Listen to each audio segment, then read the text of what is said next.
আজিকালি বেছিভাগ মানুহকে দেখা যায় যে নিজৰ বেমাৰৰ বিষয়ে বা আনৰ বেমাৰৰ বিষয়ে জানিবলৈ ইণ্টাৰনেটৰ সহায় লয়।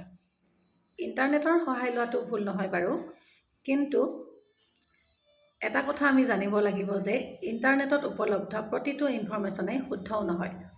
গতিকে তথ্য এটা জনাৰ আগতে আমি জানিব লাগিব যে সেই চ'ৰ্চটো ৰেজিষ্টাৰ্ড চ'ৰ্চ হয় নে নহয়, বা সেই চ'ৰ্চটো বিশ্বাসযোগ্য হয় নে নহয়।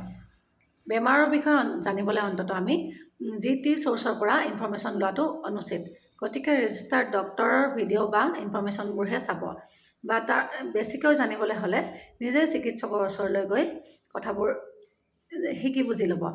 অন্যথা য'ৰ ত'ৰ পৰা যি টি ইনফৰমেশ্যন লোৱাৰ ফলত মানুহে ভয় আৰু ত্ৰাসৰ সন্মুখীন হোৱাও দেখা যায়। গতিকে এনেকুৱা এটা ছিটুৱেশ্যনৰ সন্মুখীন হোৱাতকৈ আমি সকলো তথ্য শুদ্ধকৈ আৰু নিৰ্দিষ্ট চ'ৰ্চৰ পৰা জনাটো একেবাৰে প্ৰয়োজন।